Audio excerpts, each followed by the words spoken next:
Welcome back to Season 2 of Conversations with Colie podcast. I'm your host, Nicole Miller, the author of the book series A through Z Guide to Raising a Good Human, a book series that I wrote to start the communication process between parents and children, starting from birth and why conversation is important.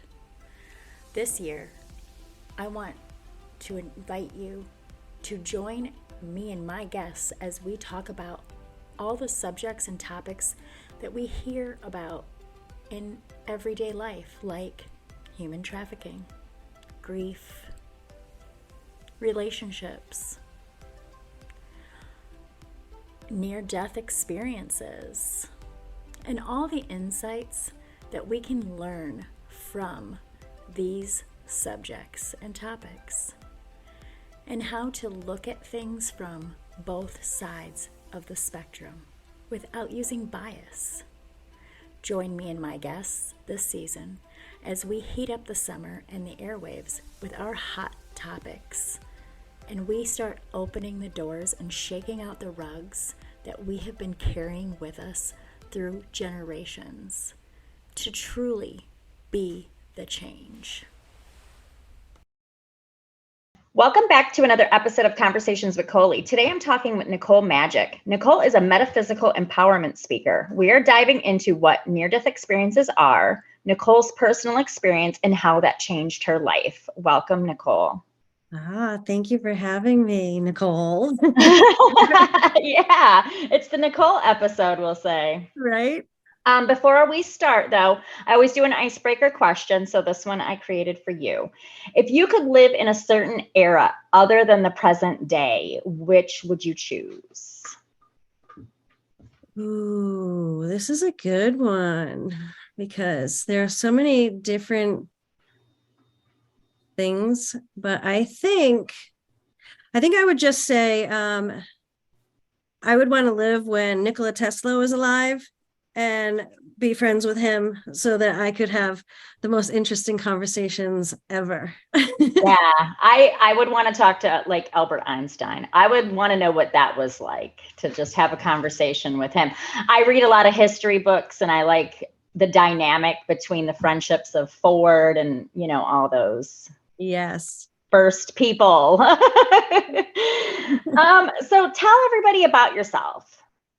Okay, well, there's a lot about me. So in a nutshell, I used to be a chemist for over 16 years. I have grown up with a lot of intuitive understanding and gifts. I could see auras, spirits, energy ever since I can remember. And the chemistry for 16 years was awesome. I became a financial advisor after I almost died from mercury poisoning.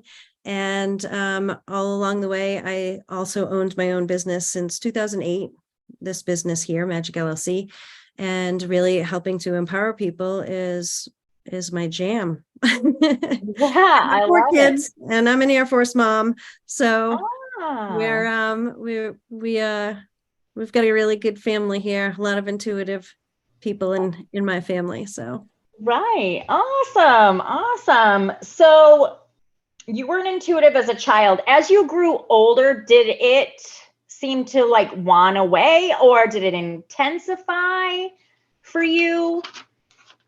It intensified after the near-death experience. Like it amplified so much, but it always was there through the period. There was a few things that I did kind of stifle for a while because of my upbringing and situational pieces that kind of like forced me to like stop doing certain things like astral projection and things like that I ended up having a lot of anxiety around it because every time that I laid down, my mom would come in and be like, "What are you doing?" Because she found a note.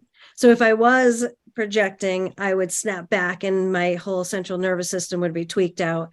And if I wasn't and I was just relaxing, my central nervous system would get tweaked out because, I'd be startled awake. So it kind of created a response that every time that I got close to that, I would get some massive anxiety. But right. So was this Yeah. Was this something that you just knew you were capable of? It happened when I was really, really young. And so I think I remember it happening since I was 5. And then up until when I hit my early teens, I could control it really good. So I could come out in 5 minutes if I wanted to. But it was also during my teens that, my mom found a note that I was back and forth with a friend talking about it. And because I had to figure everything out on my own. I didn't really have anything. I mean, we had bookstores back then. So I would go to the bookstore and see how much I could read at the bookstore. Yeah. Because we didn't have Google. Right. Yeah. Wow, that had to be really confusing because it's already confusing to grow up, right? But you have a gift. Did you know that you were different from other kids, or were you unaware that you were different? There were parts of me that were unaware. There were parts of me that were aware. I did know that I was different. Probably around when I was 7, I was in church, and my mom had asked, I had asked my mom about the priest. And I had said, how come Father so-and-so is green today? He's always purple, because everybody else's always changed. But his always stayed the same because he was always in that meditative state. He was a really good priest. And when he was green, I had asked my mom, and so she started asking me a bunch of questions around, you see color around people, and, what do you see around this person, and this and this and this and this. And it got to the point where I was like, oh, okay, not everybody sees this. And I had asked her, don't you see it? And she said, well, if I look closely, I can just kind of see like a little layer around people's heads. And I was like, oh no, there's so much more than that. And fast forward to adult years, looking back at what happened when I know why he turned green. It was because he was about to change parishes. He was assigned a different parish, and he hadn't told the parish yet. And I remember that shortly after, he was gone. And it was the green of transformation and change. It's really what it was. Wow. Wow, that's so powerful. Can you explain to people who might not know what a near-death experience is? Ooh, near-death experience. There's actually a couple of different ways that you can get surveyed with, to be categorized as a near-death experience. But there's a whole bunch of things, check boxes that you have to check. However,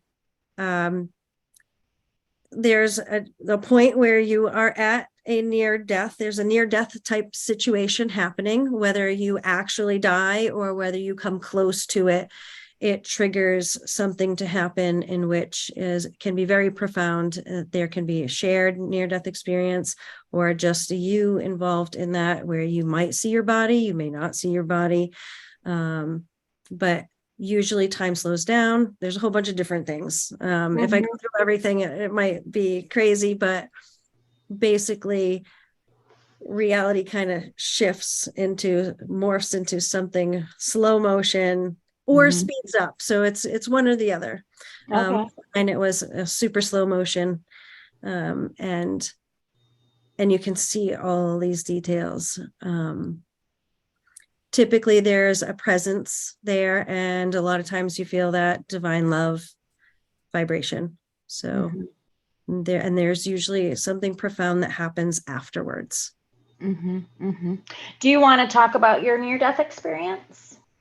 I could talk about my near-death experience. It was a crazy day back in 2006. It was March 3rd, and I was late in getting out of work. I worked in Cambridge, Massachusetts as a chemist. And when I left work, there was a lot of traffic on the Mass Pike because at that time it was pretty much the height of rush hour traffic. And I ended up, we were going probably about 30 miles an hour. And I'll do maybe a shorter version of it than all the details, but there was something that was happening off in the ditch. There was a car that was smoking. So everybody was kind of slowed down looking at this, whatever situation was happening over there. And then my attention just kind of got pivoted to the other side of the highway, and everything slowed down. And it just literally went. And it was like a frame by frame. And I'm looking over there. So in my head, everything is happening super fast, but all around me, everything is happening super slow.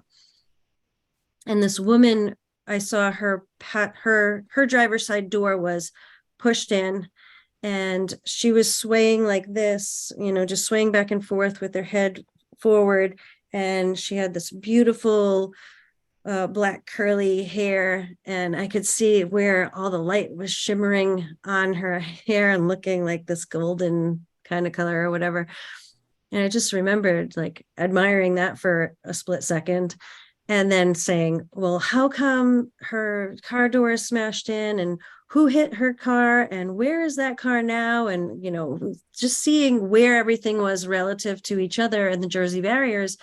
And then it was like my head got pushed up, and looking out of my windshield at this guy in his car about to land on my car right in my lap. And his face was completely contorted because he was screaming, and our eyes kind of met for a second. And in that portion of a second, I saw he's landing in my lap, like where my steering wheel is, and his car is going to go over my car, push the roof of my car onto my head, snap my neck, and I was going to die. Mm-hmm. And so I crunched down, like I screamed, and I crunched down as low as I could get my head, because I thought that my car was just getting crunched in. And in that moment, I went into this space where I saw all of my children. I had a whole conversation with all of my kids and everybody that was really, really close to me, and basically said my goodbyes. And then when that was done, I said, okay, I'm ready. And then everything went black. And then I was projected forward through this tunnel, like it felt like I was the pinball in a pinball machine shooting down that tunnel before it gets out into the game. And when I came to, it was like when you hold somebody's head underwater, like if you were somebody held your head underwater and until the last point where you had to take a breath in and then pulled you up, and it was like that gasp, like, and I came to, and I'm white knuckling my my steering wheel and breathing and just looking in my rear view mirror saying, oh my God, I almost just died. And then I was like, oh my God, I should have been dead. And then I'm looking at the road saying, oh my God, am I dead? Because there was no cars on the highway. And I was not in the same place at all. Mm-hmm. And I'm looking and looking, there's no cars in front, there's no cars behind me, there's no cars on the other side. And then all of a sudden, this one lone car comes squiggling up the street. And I was like, oh God, I'm dead. And I don't know which side of the highway I'm on, to heaven or to hell right now. And, it was kind of a funny joke in the moment, but not. Right. And basically I called my mom at that point. And when I talked to my mom, she answered the phone and was like, oh my God, Nikki, I was just praying for you. Like, I don't know why, but I usually just pray for you in the morning and protection and this and that. And she's going on a mile a minute. And I'm like, mom, can you be quiet right now? And she's like, are you okay? And I said, am I dead? And she's like, what are you talking about? Are you dead? You're talking to me on the phone right now. And it was just crazy because there's no way that I was in high rush hour traffic, no matter what part of the Mass Pike I was on. because I was still on the part that was, heading home. It was 2.5 miles away from where that thing took place, because I recognized where I was. And then I mapped it out on another day home from work and said, well, how far away is that? And it was 2.5 miles away. The funny thing of it is, before all that happened, I was really, I had postpartum depression after having a child. And then, so that was my third child. And that depression just kind of got worse, and I didn't realize it. So when you're in it, you don't always notice it because until it's over. Right. So I had this obsession with death and wanting to die. So every minute of the day, if I saw some kind of crazy opportunity, or if I could conjure something up in my head, I would have this fantasy about how I could die in that moment. Or if I did this, I could do that, do this. And my mantra to get through it was, obviously my kids need me. So just hold on a little longer was the mantra. So that's all I would say all day long. I'd have the fantasy, and then I'd say, but just hold on a little longer. Right. And then when this happened, that sensation of love just like flooded my body. And when I came back, it was like, there was definitely a presence in that tunnel, and just like a guardian spirit around through the whole process. It felt like, because the whole time it was like I was guided to look in certain things and see different things, and then have these conversations and, be okay. And I was talking to somebody when I said, okay, I'm ready. Like, okay, I'm ready. Like, take me where I'm going. And when I came back, everything just seemed so different. I felt different. Things were different. Memories were completely different. Memories between what my kids and husband remembered and what I remembered, completely different. For things that my kids would say, hey, Mom, remember this? And I'm like, I don't remember any of that. Or they'd say something and I'm like, that's not how I remember it at all. That's not how it went down. And they were getting like really frustrated with me, because I could see it. They were getting sad and frustrated and like weird about things because I didn't remember. So I ended up having to like play a game and just be like, oh, well, what did you remember about it? And, try to see if it matched my thing, and then just comment on things that were overlapping, or, making something up a little bit. Yeah. Not have them help. Right. So to help listeners understand, you leave work late, you get on the Mass Pike, you essentially do not actually physically get into this car accident. Right. Right. But you have this very physical memory. You are very present in it. You are actually living it. And then you are 2.5 miles up the road, completely changed. Yes. Wow. Yeah. And and I loved the life from that point forward. Like, I came home and I grabbed my kids, and, my husband at the time was like, oh, you're exaggerating, and like this and that. And I'm like, if you know me, I am the person who. I was going to say, did anyone think when you were saying this to them, like you want to confide in your mom or your husband, did they think you were crazy a little bit? Or did they go? Well, my mom said, she's like, oh, you rode angel wings, right? And I'm like, well, I rode something. I'm like, seemed like a wormhole to me, but angel wings, I'll take that too, whatever it was. It was definitely better than the alternative that you were thinking about. Right. It's like, yeah. But there's so many things that came together afterwards. Right. So many things that were amplified after, and my thoughts around it now are, I went through this whole phase of, I learned about walk-ins and all that stuff, and it seemed very close. it seemed, so I thought it was that for a while, but there were certain things that didn't make any sense if you think about a walk-in experience. So And for people who don't know what a walk-in is, would you mind just explaining? So how people explain that is more along the lines of your soul exchanges with another higher evolved soul. And, you have a contract or whatever that at some point there's a situation like this that happens and one soul exits, the other one kind of comes in. It seems a little like, if you take one perspective on it, it seems a little body snatcher in a way.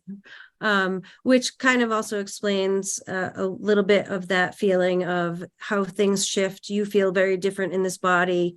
Your relationships seem a little bit odd, off, strange. But what I really think happens is there's a reality that did happen. I died in that other reality, that the guy landed there, squished my head. My neck snapped. That was a real memory. I'm dead. And then projected into a different reality because, your soul's leaving that place. And yet, guess what? If we're living in all these different realities or dimensions, then what happens with your soul if it's been divided into all these dimensions? You just pop into another one, ride that one out. That's how I'm taking it. Because there's so much stuff that made way more sense looking at it as a quantum jump into another dimension. And I think I'm going to say, like, whatever kind of rules there might be around that, I think that you can't jump into something that is completely different because you'll shock the system memory. So you have to enter in one that's very similar but has its own differences, which is why the different memories between kids and husband, things in the house that were there or weren't there and are or are not now, or placed in a different location in the house. Things like that did happen. What else? Just so many different things, and the amplification of the spiritual gifts were just phenomenal. I would have these massive visions every day of different things that would happen, or I just knew things, or there was this insane need to learn about certain things, or do these meditations, or work with crystal energy and healing. And I could see things in people in their torsion field, and then, like, I could see through past lives and energy and things that were affecting from past lives into this life to heal through with them. Do you think that type of experience, like you experienced, can explain for people that deja vu that they may feel sometimes? It could be deja vu. I feel like when I remember being a little kid sitting in a classroom, 3rd grade, they were talking about missile crisis. It was the Cold War. And I remember thinking, I don't care about any of this because I already know it. How at 3rd grade, you know what I mean? Like, I already know. I don't need to pay attention right now. Yeah. I can just coast until I get older. Right. Because you have some knowledge about something from, whatever other dimensional connection that you have, or a spiritual connection that you have. Right. Right. I always wondered about that. So do you feel that can kind of explain some of that if someone has that intense of a feeling like that? Yeah, I think that maybe that is some kind of could be a connection with another dimensional aspect where you're kind of maybe doing the same thing at the same time because it's an overlay. So it's almost like you see it twice. Interesting. Very interesting. Because have you ever played out a deja vu where you're like, oh, I'm supposed to do, I used to do this when I was a kid. I'd see how long the deja vu would last out. And I'd be like, oh, I'm supposed to do this. And now I'm going to walk over here. And then I'm supposed to pick this up. And yeah, I don't think mine was that like intense, but yeah, I remember being like, am I a weird kid? You know? But my mother was very open to things like, spiritual world and things like that. And when my grandmother died, I was at the funeral and my mother was looking at her mother and her mother was there and they were crying. They were upset. I was 5. I remember being pulled off into a corner and sitting on this man's lap and him saying, your grandma's going to be in heaven, and like giving me the explanation because my grandma really meant a lot to me at that time. And I remember him giving me a piece of candy. I remember this man. And I told my mom who it was. And she goes, he had died before you were ever born. There's no way he was there. Yeah. But then she's like, you know what? Little kids, who knows, that you're more open at that time. And so that's why I ask, do you think that over time that it had waned before that experience? So let's talk about how everything that you were your abilities that you had, how they intensified after. Yeah, they definitely intensified after, where I've always had like dreams and visions and stuff like that, but they were constant. So it was like every day there was something. So I had journals and journals and journals and journals of stuff that I don't know, probably good reads if you go back, because things would happen. And some of the visions, they were, 2 to 10 years out, that I still have things that are happening that I'm like, oh my God, I saw this way back then. And I always wondered how that would play out. And then I see all the things that led up to this particular thing playing out. Healing stuff. I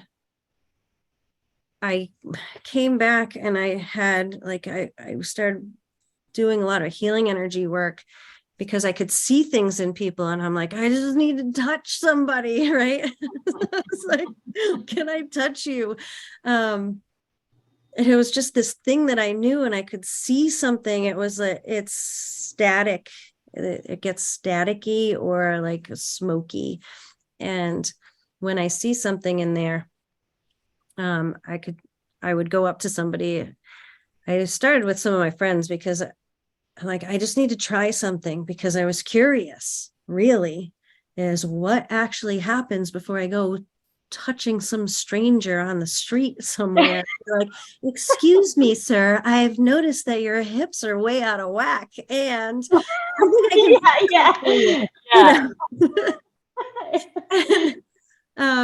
I had some people that would volunteer for me to I'm like, just tell me what you feel. And I would just go to areas of their body that they had ailments with, or headaches or things that were bothering them or pains. And time after time, it was, how do you know where that was? How did you know that that's where my pain was? How did you know? I'm like, I just know. It's like, I just know. Right. And then I had one of my friends, I did like a full body healing session with her. And when I went and I had touched her feet, and she shot up and she was like, oh my God. And I was like, what did I do? Did I hurt you? Like, what did I do? And she goes, no, I had to look because the amount of stuff that came flying out of my feet, I thought that you were getting thrown across the room and slammed against the wall. Wow. And I was like, oh, okay. I'm like, that's good, right? I was like, yeah, I feel fantastic.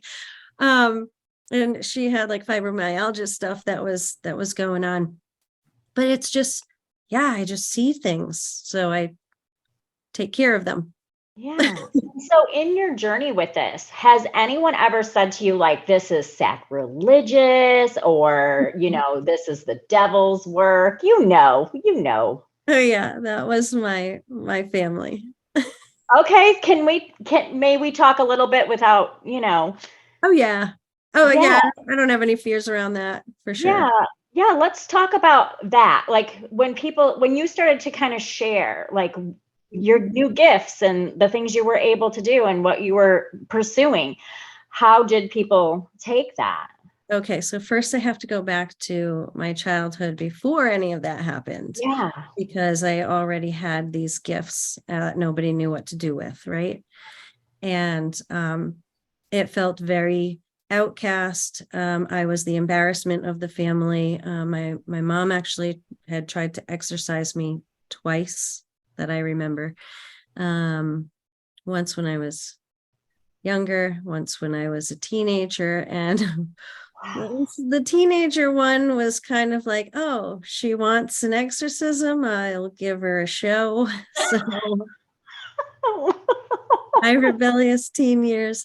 Well, that's a Nicole thing too, that rebellion. Oh, I'll give you what you're looking for. There was at one point there was an intervention about my evil ways, right? And that I must be channeling the devil or something, because you don't draw this good and you don't do this good, and like, what is this music? And just a lot of things got thrown in the fire that night, we'll just say. And it was very, very demeaning and demoralizing. Traumatic. And it was very traumatic. Yeah. I can remember that scene like it was yesterday, with everybody there, and the shame game was on full blast, and it was like, okay, and I just took it, because that's all that I could do. I had come home, my entire room was ransacked, it was turned upside down. It was like something out of a movie where everything was gone through. Wow. What were they looking for? They were actually the Black Magic book. They were looking for a book on astral projection, because I had actually bought one, and in that note that I was talking about, I mentioned, well, I bought a book because I needed to know what happened, like what happens, because when I was maybe like 8, 9, 10, I described it like it was a tornado that sucked me out of my body, because there was the whirring and the sound and the vibration, and then it was like, now I'm like spinning out. Right. And because of that, like, the only way that I could describe it was, this tornado comes and sucks me out of my body.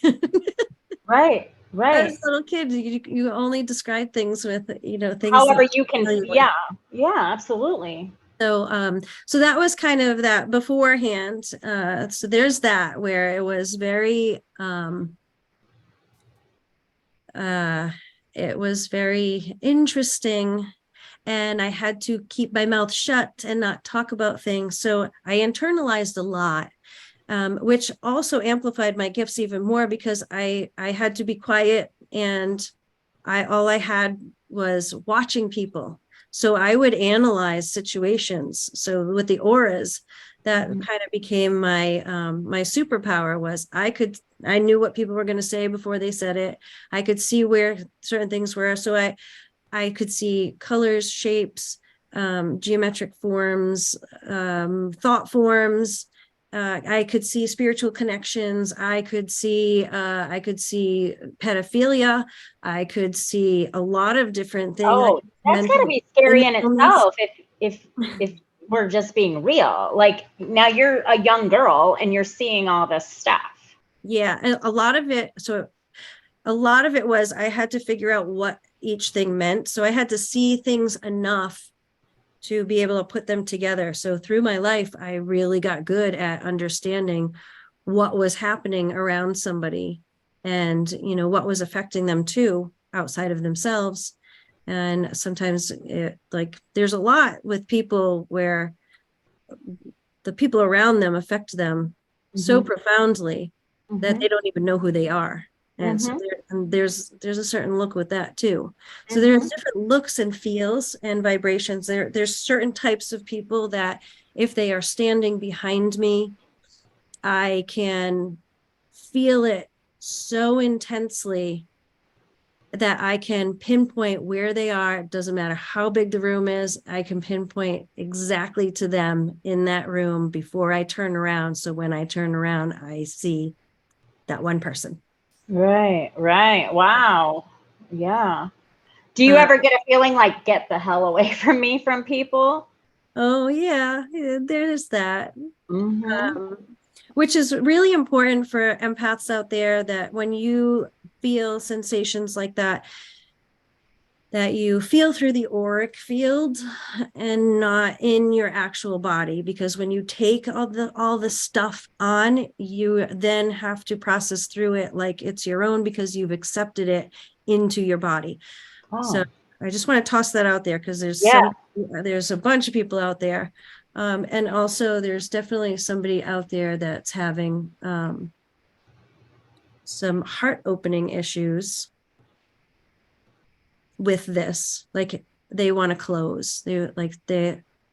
Something I said triggered them, and their heart wants to close up on it because they've had some kind of experience. Well, and I just say, just open back up, because there's a healing for you right now with that, because whatever the situation is has to do with somebody else, and nothing was your fault, and you did exactly what you needed to do in the situation. So you're good. Whatever that means. Whatever that means. I get sensations and just enough to understand what I need to say, so that you know what I'm talking about, and I don't have to know all of the details, because I'm good with all of the details. Sometimes I get details and bleh. What was the question that I asked? Because I think we went off on it. Yeah, so it was kind of like that. What about your family? Like, what was going on there and how they were treating you? Yeah, so there was that on the younger side, and then after all this happened, everything amplified so quickly, and everything has been so exponential in my life that I got into the place where I was an adult now, and I get to choose. And I really understood that this is my life, it's my journey, and you have your chance to live yours, and you have your chance to make your decisions, and you have no right to control mine, no matter what. So you can think whatever you want.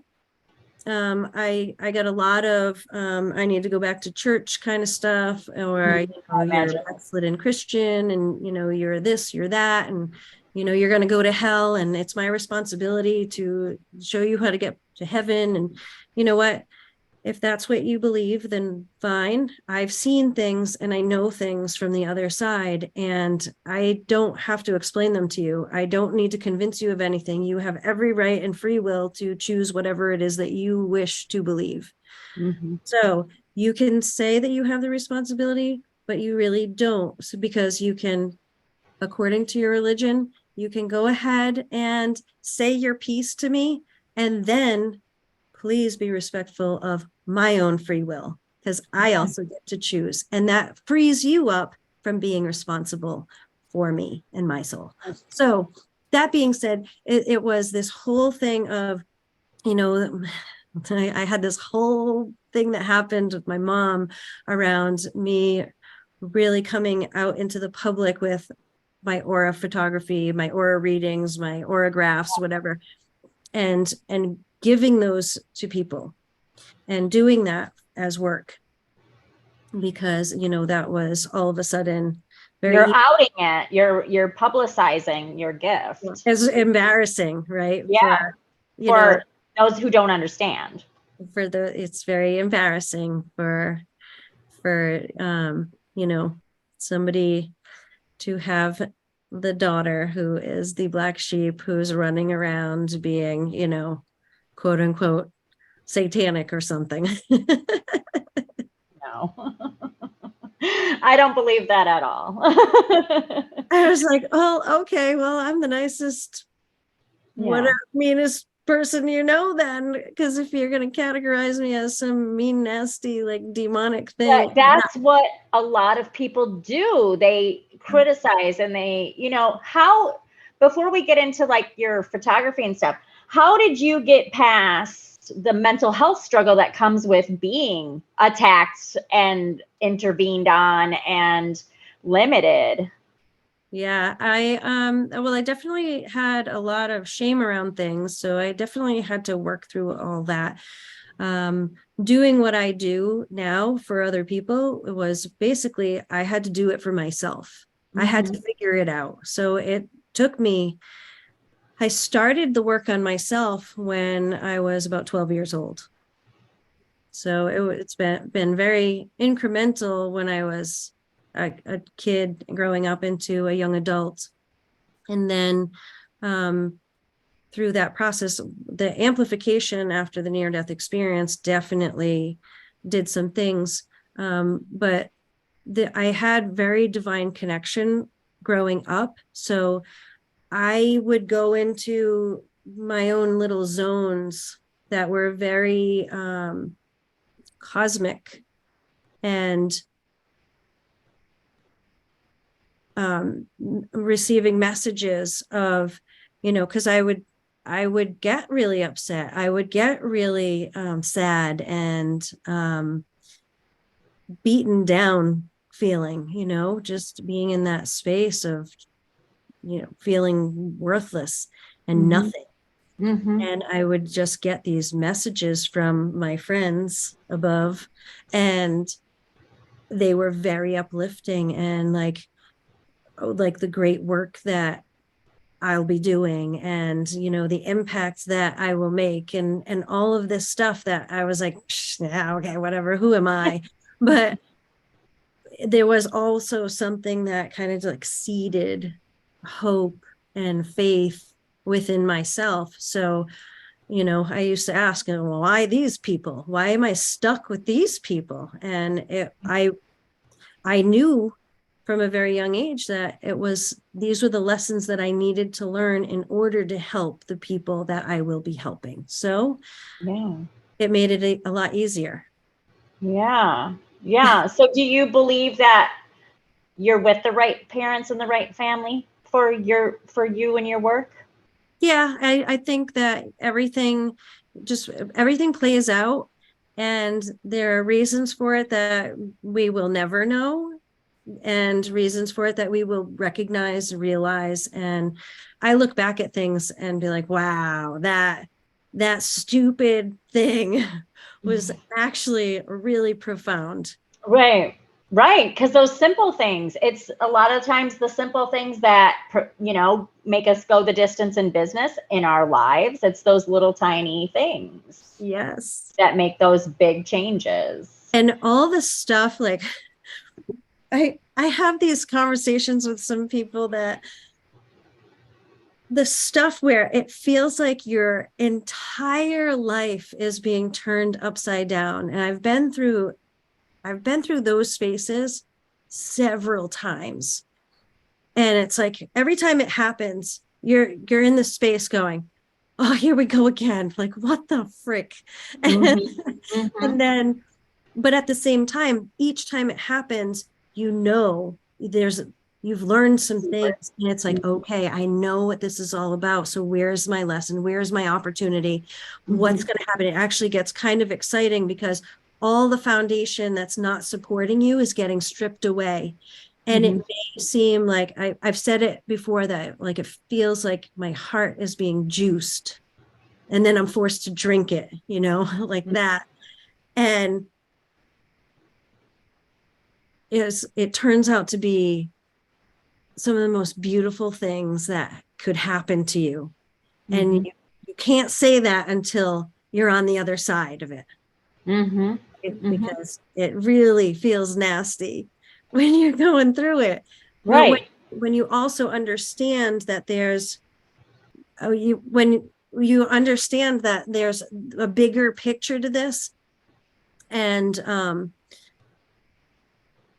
it really becomes so easy to go through it. Mm-hmm. And it doesn't sound like this. And somebody is out there like going, oh my God, this chick is just full of it. But it's true. Mm-hmm. When you start going through it, and I can look back at different phases where you go through this victim mode and can't get out of the victim, and like, why me? And then finally, if you learn that lesson anyway, you move into a different space. If it happens again, your foundation gets rocked again. All it is leveling up. Mm-hmm. I mean, you could lose all your friends.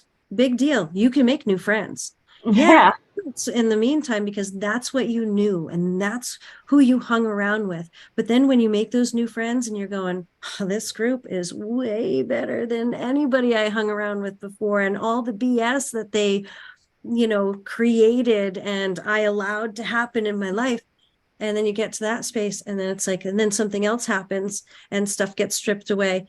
All it is it's a growth cycle. Mm-hmm. Grow plants to eat them, they die, you grow more. Mm-hmm. Your garden of life, people. What are you sowing?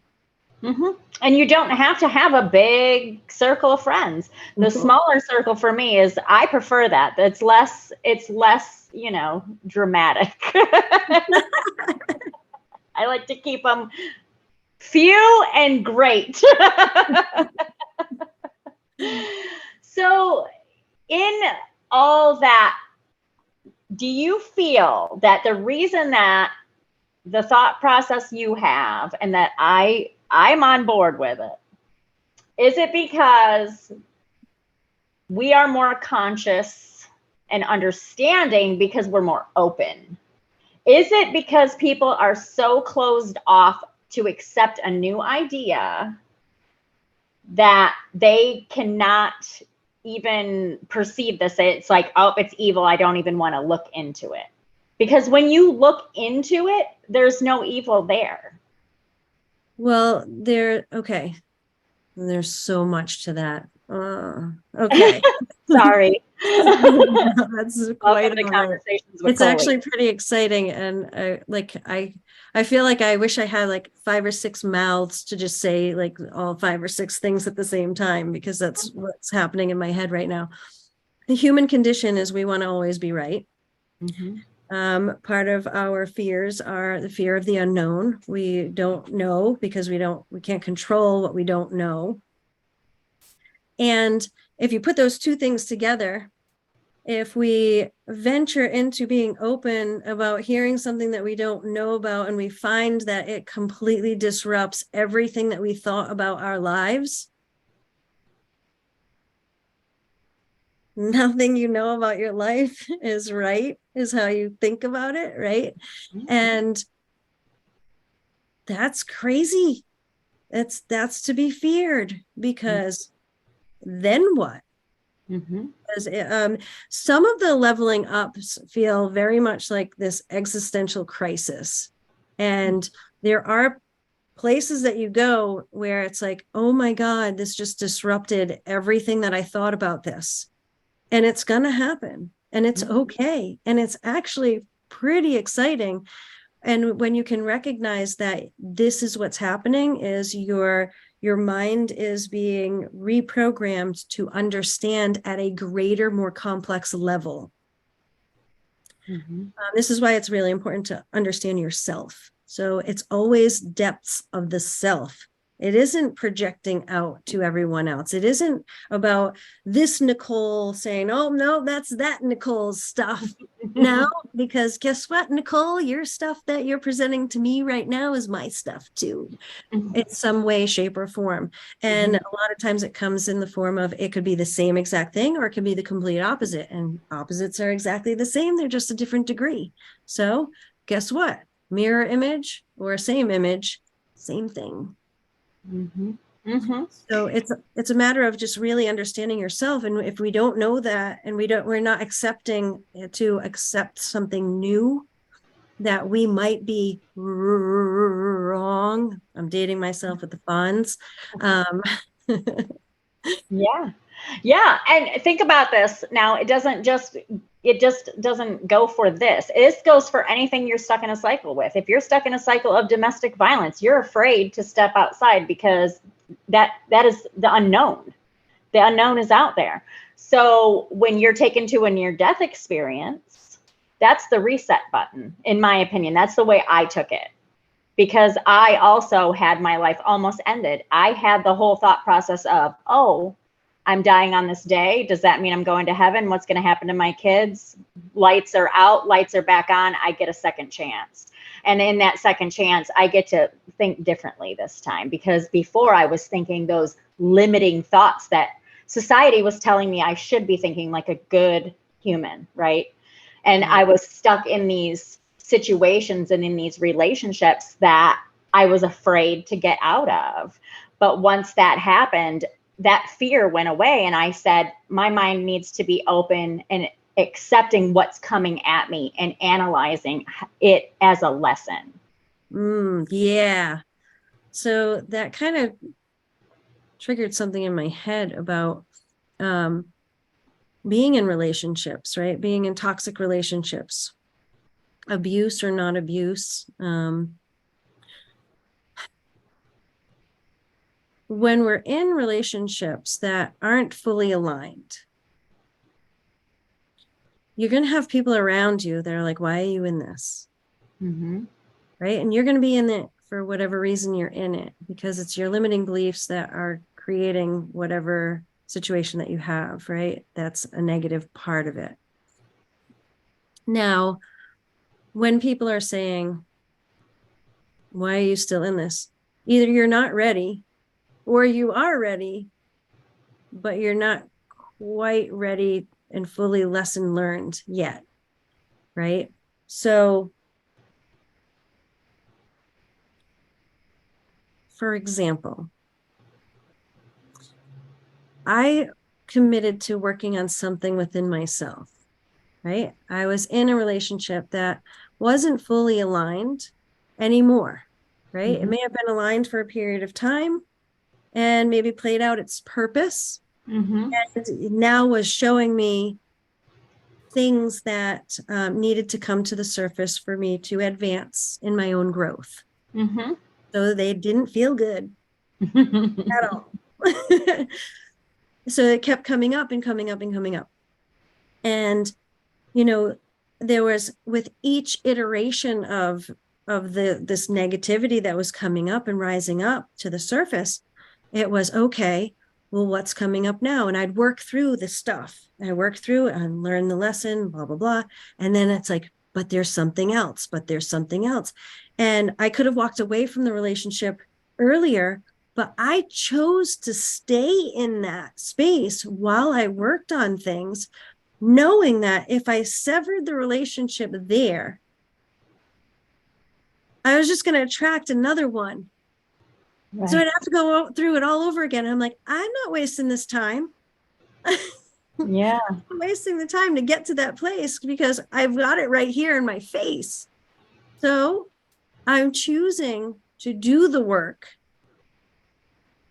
versus ignoring it and just playing out the pattern over and over again. So, but I did still have people that were like, Nicole, why are you doing this? And blah, blah, blah, blah, blah, blah, blah. And like, get out and do this, and telling me what they, you know, what they believe to be true and right. And you happy and safe and your best interests. They're right. And I understand that.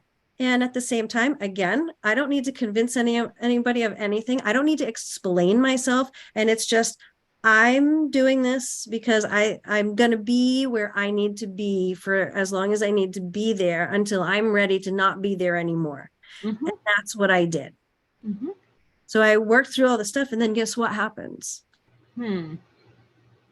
Somebody enters in, and when you do the work, all those negative check boxes go away and the inverse check boxes show up. Nice. And it's just, it's a beautiful thing. Exactly. So, and that's exactly what your gift is like. You are able to see things and have an understanding and move accordingly, whether people understand it or not. Yeah. So talk about some of the people that you've helped and how you've helped them. Okay, so I'll preface it with this, because everything in your life, you'll hear me say this over and over and over again. A relationship is a relationship is a relationship. And that relationship with yourself, your health, your finances, your family, your friends, your coworkers, your lovers, all of these things, it's all a relationship. So wherever you're feeling the pain the most is where your belief is bringing you. Okay. So for example, most people feel it in the 3 places the most: with their health, their love, and their finances. Mm-hmm. Those are the 3 things that people are looking for help with: health, love, finances. That's it. In those relationships, they're all the same. It just depends for you, what flavor it is that's playing out in your life. I have people come to me sometimes. So this is where like those people come into play, right? People come to me for defining what they really want in their career. I want to do something. I want to make an impact. I want to be of service, whatever that is. I might want to leave corporate, or I want to be a better salesperson. Those people will come to me, and then an example of how it ripple affects a relationship is a relationship. We take care of the things that are hitting hard, where it's painful for you. And then all of a sudden, guess what? It ripple effects in all the other areas too. So those all amplify and get better as well. I got a text from a client that said, I know that we were defining what I really want in my life and according to my career, but is my sex life supposed to get way better with my spouse? Sure. Yeah. I'm like, well, I'll say it again. A relationship is a relationship is a relationship. So guess what? You took care of stuff on one end, and then you get a bonus on the other. So you're welcome. And, so there's that. When people come to their health stuff, it's more of that relationship with yourself. Mm-hmm. What is it that, where have you not been supporting yourself? So there's that too. And then the finance piece, I talk a lot about money personalities, how to manifest. And, there's a strategic process that you go through to shift some things in your mind to create your check boxes of what it is that you want to create. So you have to know what you want in order to go ahead and manifest it. So if you go and take a manifestation class and you don't know what the heck you want, guess what? You're just going to get more of whatever the heck is coming your way. Exactly. And you know what, can I just say, because I wholeheartedly believe in manifestations. I used to be, as a little kid, manifest, they called it daydreaming. I called it something. I didn't call it daydreaming because I was like, I'm not dreaming. Do you know what I mean?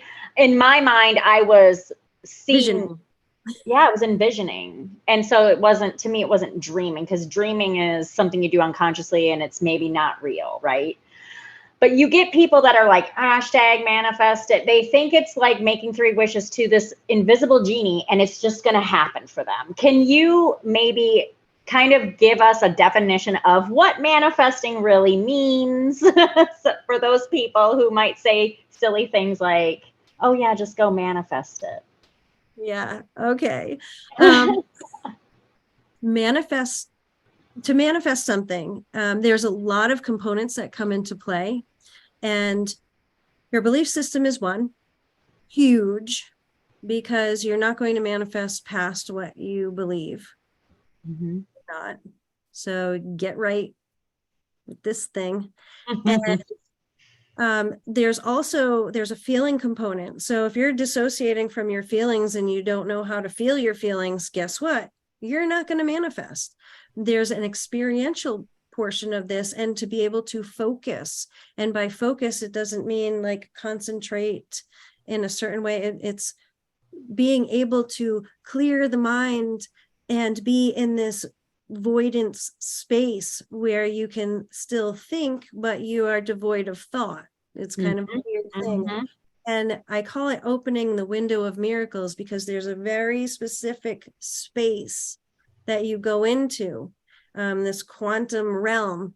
And that's when you drop in your wishes to the genie that's invisible.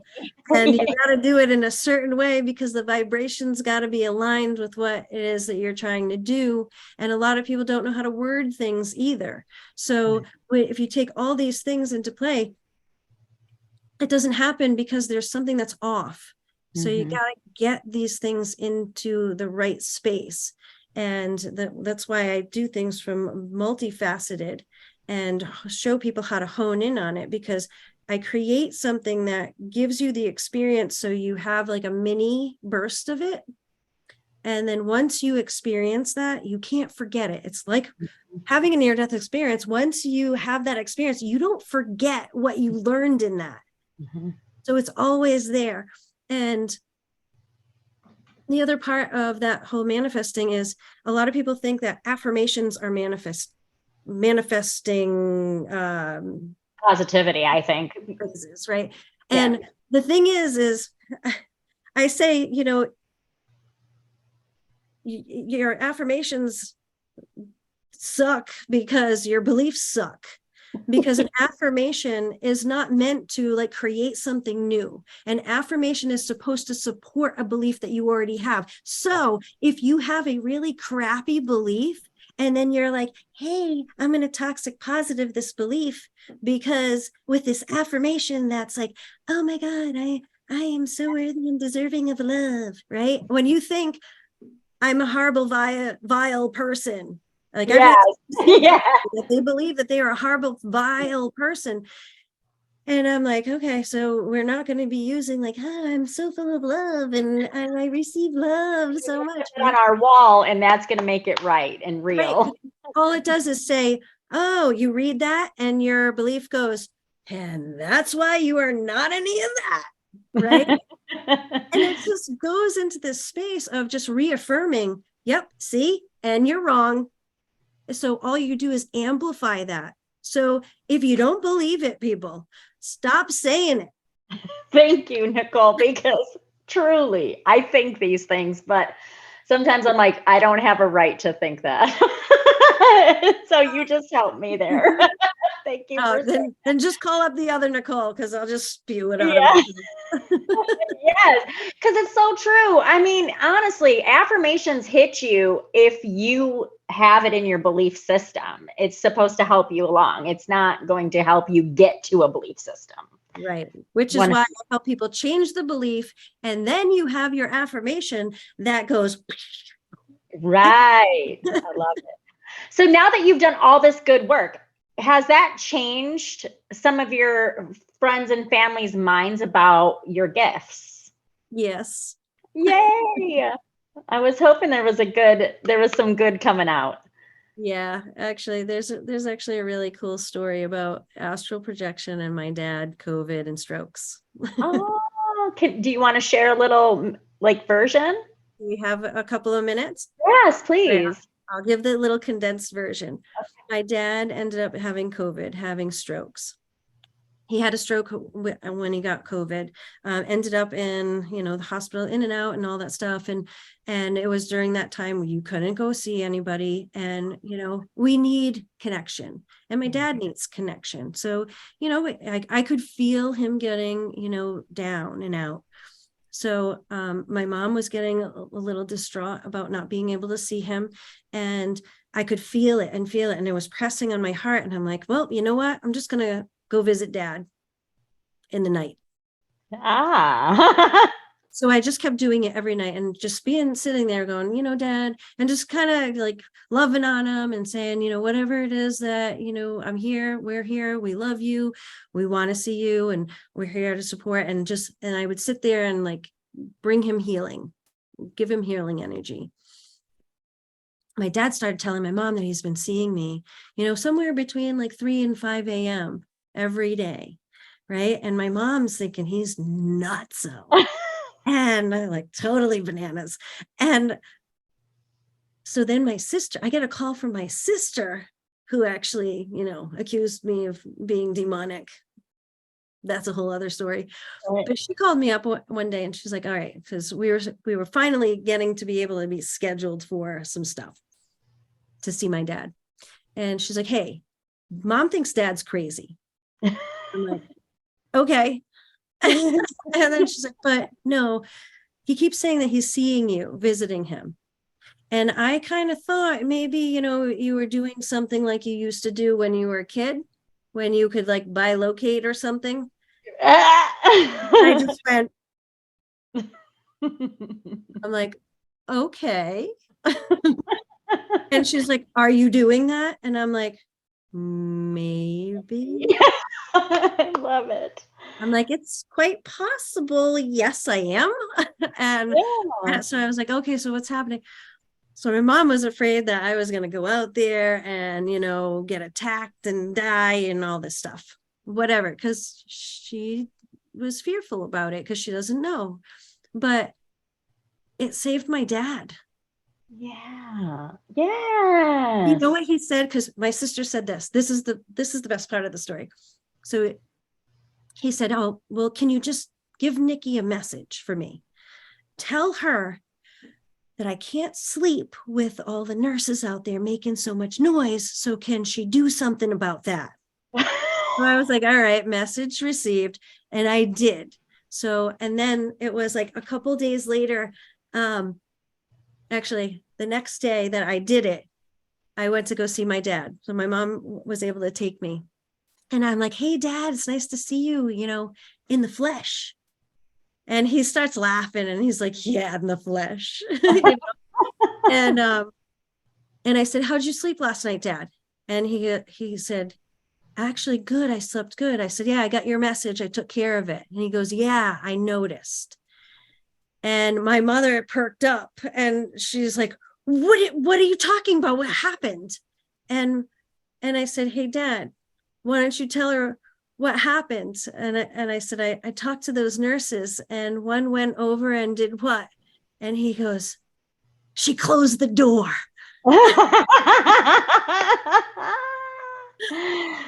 That's amazing. I love it. So COVID wasn't stopping you from seeing your family members. No, definitely not. I love that. See? Well, if that story doesn't help convince some people. So did you ever get to have a conversation with your family since then? Like, hey, Nicole, we're really sorry that we were so rough on you. Or do we just kind of I don't expect any of that, but yeah, I do. Me and my mom had a conversation around like the whole astral projection thing, and she can believe whatever she chooses to believe. And she said, I want you to stop doing that. And I said, no, I'm not going to stop doing that because you know what? It saved Dad. Yeah. And had I done that, like there's people that I'm connected with that I'm able to deliver messages, healing, whatever to in that fashion. So it's just part of who I am, and you can either accept it or not accept it. And that's okay. I'm okay with whether you accept me or not. I'm here. I'm here to live my life. Her because I remember I knew a woman who would come see her brother, and her brother was dating my mom for a long time. She used to talk about being able to leave her body. And they would have conversations around like, what if she wasn't able to get back in her body? And she had talked about like something about getting back in your body. I don't know. I was a little kid, so I don't remember, but maybe she has a fear, like you're going to leave your body and then something's going to happen where you can't get back in it. And then she'll lose her daughter. Yeah, I think there's some people, because even biblically, it talks about the silver cord, right? There's a cord that tethers you to your body. And if that cord is severed, then you're dead, basically. So that's because that's how my mom brought it up to me, was the biblical passage about it. And I'm like, yeah, I know about that. And it's not something that it's, that some spirit has a spirit sword and severs your spirit cord and then you're dead. There's not that. I mean, there can be hell realms that you can traverse, but at the same time, like I've been there, done that too, so it doesn't matter. There's hell realms. I just look at as these are your fears that are within you to be released, that if you take note of that and then you work on releasing that stuff, those go away. And you actually become much lighter, stronger in your spirituality. So to me, hey, if you're experiencing hell realm, then do the work. Yeah, I love it. I love it. I could talk to you all day, I think. So where can people find you? How can people connect with you to do sessions with you? You can connect with me on magicllc.com or NicoleMajik.com. Nice. And you have a podcast coming up, right? I do. I just launched my podcast, Majik and Miracles, we're talking about all different people's stories, anything from magic to miracles, everything in between, metaphysical, all the great inspirational, motivational stories that are going to uplift, enlighten, and help you in your journey. So my first one aired last night. I saw how many views you got. Congratulations. Thank you. And it's just really cool and just super excited about it because it's really about uplifting and elevating people. Nice. I'm going to definitely tune in because I love all of it. Do you have any other final things you want to share? Just everybody out there, just tap into who you are. And my whole brand is about being authentic. So it can be a process. So just start being authentic to yourself and everything else will happen. It's going to be a beautiful journey and you get to choose what it looks like. So it's all you, baby. I love it, Nicole. Thank you so much. It was so nice to meet you finally. It was my pleasure. Such an honor to be here. Thank you so much for asking me. Of course. Great. Thank you for spending time listening to our conversation. If you enjoyed this and other episodes, please subscribe, like, and share so we can reach more listeners with our powerful messages.